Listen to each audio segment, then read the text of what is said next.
Over the last decade, my life has been dedicated to studying the art of how to manage money. I've spent over 10,000 hours reading financial texts, the US tax code, books, and getting licensed as a financial advisor and certified financial planner. Why? Well, I believe that money is an incredibly important tool, and without the proper planning and giving it some purpose, it can actually make our lives a lot worse.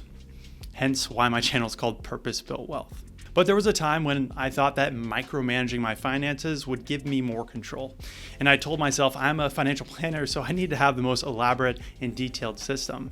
But it really made things a lot more stressful. And what I've come to learn, and what I really want to share with you today, because I think you'll get a lot of value out of it, is that the more you can simplify your money, the easier you can hit your financial goals. So in this video, I'm going to walk you through the Live, Give, Owe, Grow method, which is sort of a 5-pronged method that I use now to manage my own money. And I'll show you exactly how I use it in my own life to manage my finances.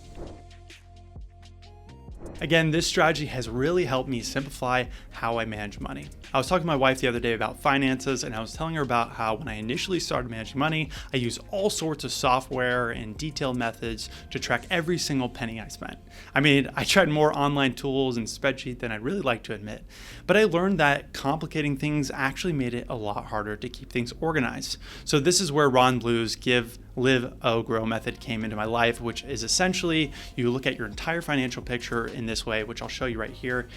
There are 5 uses of money. You can live on it, you can give it away, you can owe it in taxes and debt, and you can grow it. So let's go through each section of the pie chart, and I'll show you exactly how I think about it and how you can use it to change your life as well. So the first thing I focus on with my monthly finances is giving money away.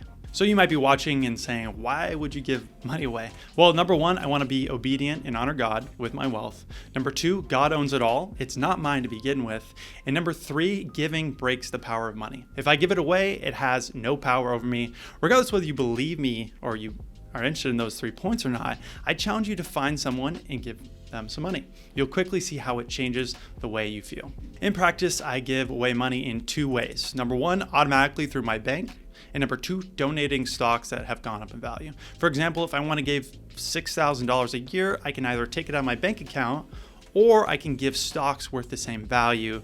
And this is really a great way to give money to charity because now you have a higher cost basis if you buy that stock back. Growing up, I learned from a very young age that you need to set aside a portion of your money each paycheck for savings. But what they don't tell you is that if you wait until the end of the month and only save what's left, you won't have much and maybe not even be able to save it all. For me, I know the best way I can accomplish this is to completely automate everything from my 401k, Roth IRA contributions, my brokerage account, my HSA. All these are on autopilot, so I don't have to lift a finger at the end of the month. And I talked about how I think about the order in which I invest my money, like what account to invest in first. You can watch that video right here after this video, but while you're here, go ahead and hit that subscribe button. It's absolutely free. Okay, I'm gonna be honest. I don't like paying taxes. And when I was growing up, I remember playing Monopoly and being absolutely devastated that I had to pay taxes. But I've been reminded that taxes are actually a blessing, and there, of course, is a direct correlation with the more income you have and the more tax you pay. But that's one that I'm going to work on. But here's the way I think about planning for taxes. Right now, we have some of the lowest tax rates historically over the last several decades. So the approach I take right now is paying the tax at today's lowest rates when it comes to my savings. And I do this via Roth 401k and Roth IRA contributions, so that money can grow and compound tax-free in the future. And also, instead of just focusing on today's taxes, I'm focusing on lowering my lifetime tax bill. I've always found that being debt-free leads to more freedom and happiness.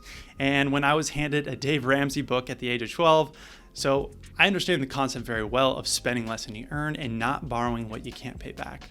But my rule of how much debt I take on is that the economic return must always be greater than the economic costs. This means that investing my education with debt or taking out a mortgage to put a stable roof over the head of my family will be a greater return than the cost I will pay. But at the end of the day, I want to always be thinking of ways I can reduce or completely eliminate this piece of the pie altogether. Okay, now whatever I have left after I give, pay debt, pay taxes, that's what I'm going to live on. This is often the largest portion of my pie. It's going to be all my housing, the food, utilities, travel, entertainment. And this is the most challenging thing to calculate for a lot of people, which is why we want to back into this number. And I actually have a spreadsheet that I use for this, and I'll include a link in the show notes below that you can actually calculate for yourself. So really make sure you check that out. And I think it's going to help you simplify things a lot. To sum it all up, the Live, Give, Owe, Grow method has changed how I handle money. It shifted me away from wasting time and more towards purposeful ways of using my money. I'm excited to share this approach with you, and I encourage you to consider how it can help you in managing your own finances. Again, this is Matt. I am a certified financial planner and advisor at 1 Degree Advisors. I really hope you found this video helpful. If you did, please consider subscribing to the channel. That way I can continue making more videos on the power of financial planning for free right here on YouTube. Thanks for watching, and I will catch you guys on the next one.